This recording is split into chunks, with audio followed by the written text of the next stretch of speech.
Buletin Didik 18 Disember bersama saya Mimi Azira Abdullah. Assalamualaikum dan salam sejahtera. Pekerja kantin sekolah jenis kebangsaan Cina Mancung yang terkorban dalam tragedi tanah runtuh di Batang Kali selamat dikebumikan semalam. Allahyarham Nurul Azwani Kamarul Zaman dikebumikan di tanah perkuburan Islam Raudatul Sakinah KL Karak, Taman Selasih kira-kira jam 10 malam. Terdahulu, jenazah dimandi dan dikafankan di Hospital Sungai Buloh, Selangor selepas selesai proses pengecaman sekitar jam 7 malam.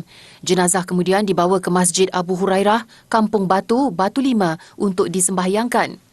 Menteri Pendidikan Fadlina Siddiq antara yang turut hadir ke rumah keluarga Allahyarham untuk menyampaikan salam takziah. Ujarnya, di peringkat KPM, beliau akan menghantar pasukan kaunselor untuk memberi khidmat psikososial kepada ahli keluarga Allahyarham. Difahamkan, Allahyarham mengikuti rombongan guru sekolah itu untuk menemani dua anak majikannya berkemah sejak Rabu lalu.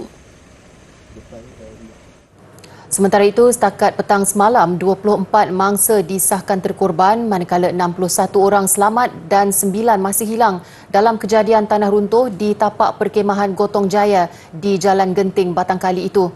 Operasi mencari dan menyelamat SAR bagi 9 lagi mangsa yang belum ditemukan diteruskan hari ini bermula 9 pagi selepas ditamatkan pada 9 malam semalam. Tiada apa yang dapat membanggakan seorang ibu selain melihat anaknya berjaya, apatah lagi menerusi usaha yang tidak pernah mengenal jemu. Kejayaan berganda di persada dunia itu diperoleh Adam Daniel Zalman, 16 tahun, apabila dia merangkul 2 Best Award dalam pertandingan Global IT Challenge GITC 2022. GITC 2022 dianjurkan di Seoul, Korea Selatan pada 15 dan 16 November lalu dengan pertandingan diadakan secara dalam talian. Syarat penyertaannya terbuka kepada pelajar pendidikan khas usia 14 hingga 18 tahun daripada kategori penglihatan, pendengaran, fizikal dan pembelajaran. Malaysia berjaya memungut 5 pingat emas atau Best Award dengan 2 daripadanya diperoleh Adam yang mengalami masalah penglihatan sejak kecil. Ia menerusi acara e-Tool Excel dan e-Tool PowerPoint. Pelajar SMK Darul Aman Heights 1 di Jitra Kedah itu menyifatkan kejayaan itu adalah hasil doa dan restu ibu bapanya selain bimbingan guru dan pihak sekolah. Pertama kali, terima kasih dekat Allah SWT sebab dah bagi kejayaan ni. Kedua, terima kasih dekat parents sebab dah bagi masuk pertandingan ni. Tiga, terima kasih dekat pengetua sekolah, cikgu-cikgu PPKN yang terlibat, cikgu pengiring, JPN, PPD Kebun Basuh dan KPM sendiri. Gembira sangat. Mula-mula tu memang terkejut lah sebab tak sangka lah dia dapat. Dia lah nombor 1 kan. Saya duduk dekat masa cikgu Syikin mesej cakap ada menang tu, Best Award tu, saya ingat macam nombor 2, nombor 3 je kata Alhamdulillah lah. Lepas tu bila cikgu Syikin mesej balik cakap nombor 1 lah puan, dia kata ya Allah, terkejut masa tu. Adam menjalani latihan secara dalam talian dan bersemuka dengan beberapa guru pembimbing termasuk guru sekolahnya. Pemilihan Adam mewakili Malaysia dibuat berdasarkan bakat serta beberapa kejayaan yang pernah diraihnya di peringkat negeri dan kebangsaan. Malah, dia pernah menjadi johan dalam pertandingan Kedah Information Technology Challenge EKITC. Jadi saya rasa kalau saya tak ambil peluang ni untuk untuk dia lah kan. Pada saya peluang untuk pelajar ni dia datang dalam pelbagai bentuk kan. Jadi tengok dia ada peluang, saya kata apa salahnya kalau saya cuba kan. Jadi saya pun cubalah berjumpa dengan pengetua, dengan pelukan dan apa semua. Seperti mana yang ada maklum tadi lah, dia terpaksa tinggalkan sekolah. Jadi kerjasama sekolah tu memang sangat baik lah. Bila Adam terpaksa tinggalkan sekolah selama seminggu, 2 minggu, semua fikir bagi kerjasama. Menurut guru pembimbing, tidak sukar untuk melatih Adam kerana dia sentiasa mahu belajar dan berusaha keras dalam mencari setiap jalan penyelesaian. Dia dah terror lah. Kami just bagi bimbingan yang minimal saja. Dia boleh cari dalam YouTube, dia boleh cari dalam Google cara nak selesaikan.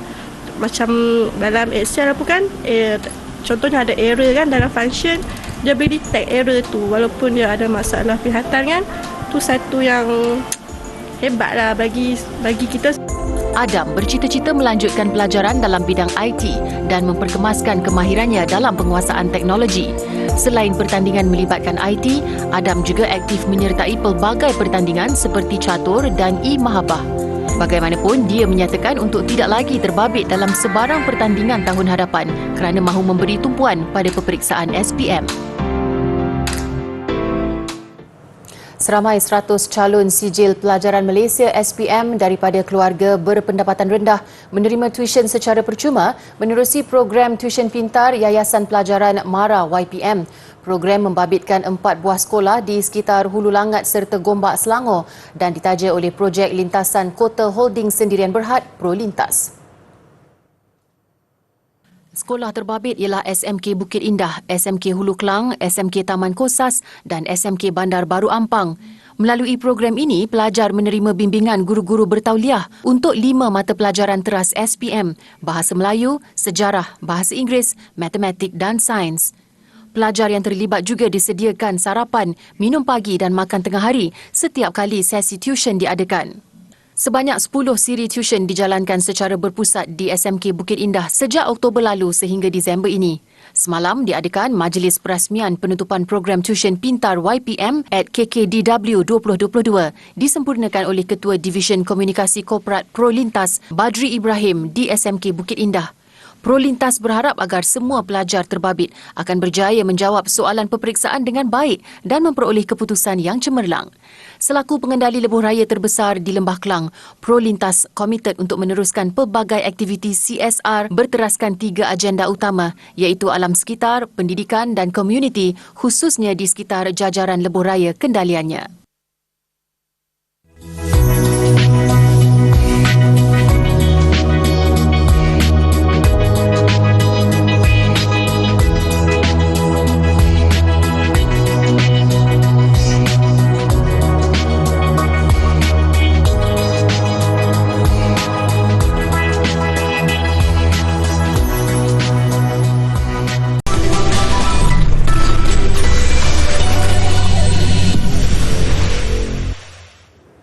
Cuti sekolah yang bermula awal minggu ini dimanfaatkan oleh lebih 100 murid sekolah rendah dan menengah dengan menyertai kem Hufaz, anjuran Masjid Kota Damansara, Selangor.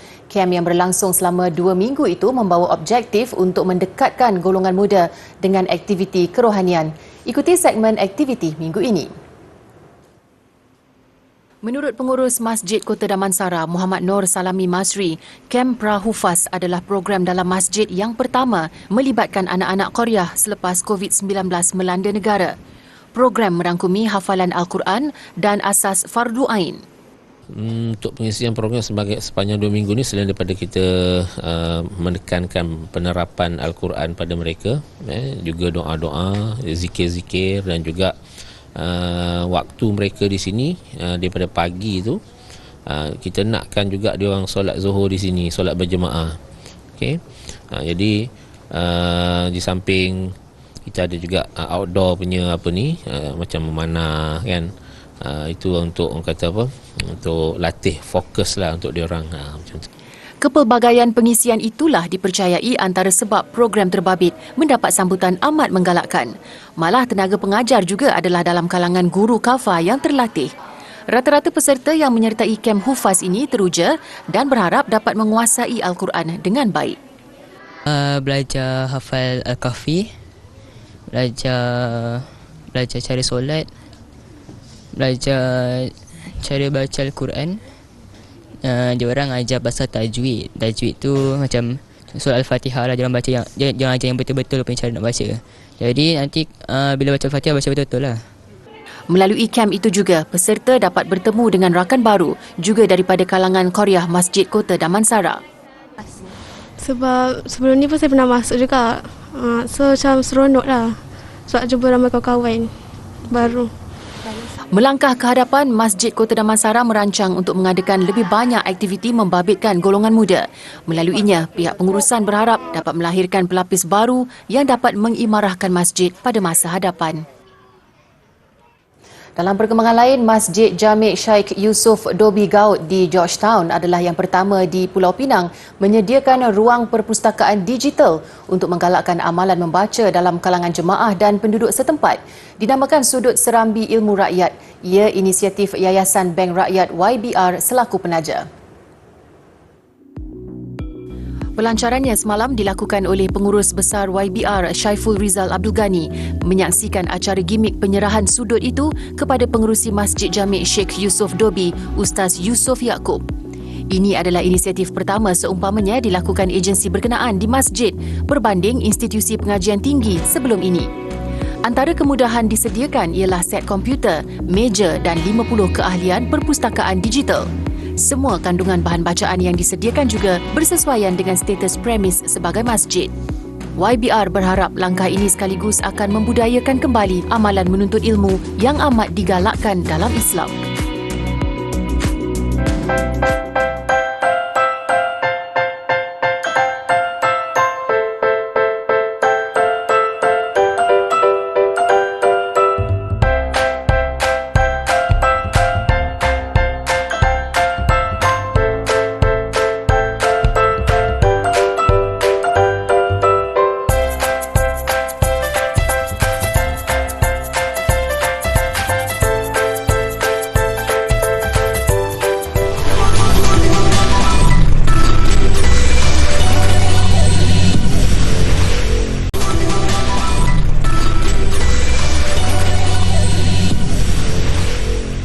Bertemu kembali, siri Pokemon bakal kembali tahun hadapan cuma tanpa bintang utamanya Pikachu. Watak kesayangan ramai itu mengucapkan selamat tinggal selepas 25 tahun menyertai pengembaraan Pokemon. Mula ke udara sejak 1997, siri anime Jepun itu sering memaparkan kisah Pikachu bersama jurulatihnya Ash Ketchum atau Satoshi melawan watak-watak jahat. Namun selepas memenangi Pokemon World Coronation Series bulan lalu, pengembaraan seterusnya akan memberi fokus kepada watak baru seperti Liko dan Roy. Pelakon yang meminjam suara untuk Ash Ketchum versi bahasa Inggeris, Sarah Netocani berkata mewakili watak itu selama 17 tahun adalah satu penghormatan buatnya. Meskipun perjalanan sudah berakhir, Ash akan sentiasa tersemat di hati generasi akan datang. Pikachu dan Ash Ketchum membuat kemunculan pertama dalam permainan video Nintendo Game Boy pada 1996.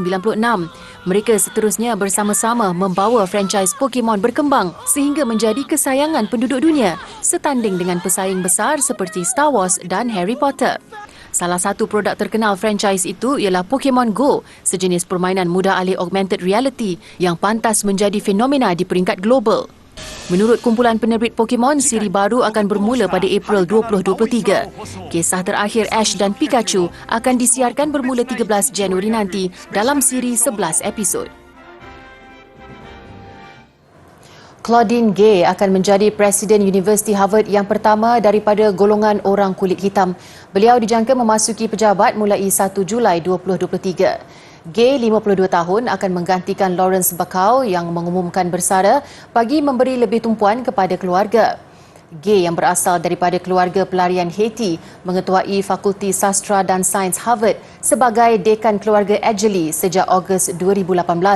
Beliau direkrut ke Harvard pada 2006 sebagai profesor kerajaan. Setahun kemudian, beliau dilantik sebagai profesor pengajian Afrika dan Afrika Amerika. Tahun 2015, beliau sekali lagi dinaikkan pangkat sebagai dekan sains sosial. Ini contoh keris-keris diraja yang mempunyai nilai-nilai sejarah. Okay, jadi kalau kita tengok sejarah Melayu, kita akan dapat satu zaman di mana dinasti bendahara, di mana apabila tamatnya Kesultanan Melayu Melaka, di mana beberapa ada putera daripada Kesultanan Melayu Melaka yang pergi lari ke Johor. Jadi apabila tamatnya dinasti tersebut diganti dengan dinasti bendahara. Jadi salah satu contohnya adalah yang terdapat di sini lah. Ini adalah satu keris yang bersejarah yang mempunyai tarikh dan juga yang mempunyai bilah yang terdapat nama baginda Sultan Abdul Jalil Riayat Shah yang berpengkalan ataupun berpusat di Riau lah ketika zaman pemerintahan baginda. Jadi tercatat juga ayat Al-Quran Innallaha ma'as-sabirin dan juga tahun beliau memerintah, maknanya tahun keris ini ditempalah yang bersamaan dengan 1712 Masihi. Jadi pada awal abad ke-18.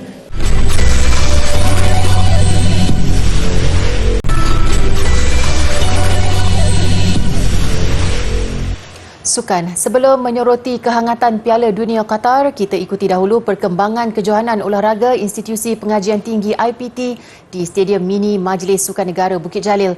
23 acara akhir dilangsungkan pada hari kedua semalam, menyaksikan 3 lagi rekod kejohanan berjaya diperbaharui.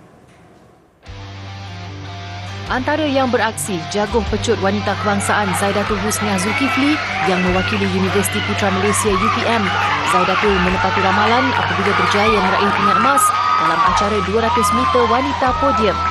Dalam acara itu, Zaidatul turut memperbaharui rekod kejohanan dengan catatan masa 24.50 saat.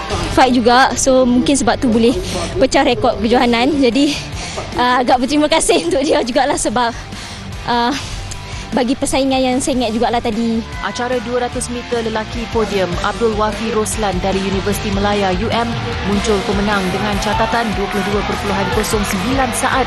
Lebih menarik, atlet kelahiran Terengganu itu menewaskan 2 wakil UPM, Muhammad Firdaus Muhammad Zeni dan pemegang rekod kejohanan Luqmanul Hakim Akmal. Masa tu 50-50 lah sebab daripada kita tengok pada semi-final masa tak ada top 1. Tapi final lagi masa ada peluang tu teruskan lah, tak boleh. Acara lompat jauh wanita podium, keputusan 1-2 untuk UPM. Nurul Ashikin Abbas meraih emas dengan lompatan sejauh 5.53 meter. Rakan sepasukan Eng Ju Yi 5.08 meter tingkat perak. Acara 400 meter lari berpagar wanita podium turut menyaksikan rekod baru kejohanan dicipta. And Goldie dari UPM mencatat masa 62.06 saat, mengatasi rekod yang dipegangnya sendiri 64.24 saat. Setakat hari kedua, UPM kekal teratas dengan pungutan pingat 12 emas, 6 perak dan 6 gangsa. Universiti Pendidikan Sultan Idris UPSI di tempat kedua, 4 emas, 3 perak dan 5 gangsa. Baiklah, paparan Taman Tema Popular Harbin Ice and Snow World di China mengakhiri buletin didik. Antara tarikan tahun ini, rekaan paling sukar dibangunkan iaitu menara ais setinggi 43 meter. Saya Mimi Azira Abdullah, salam hormat dan kita jumpa lagi.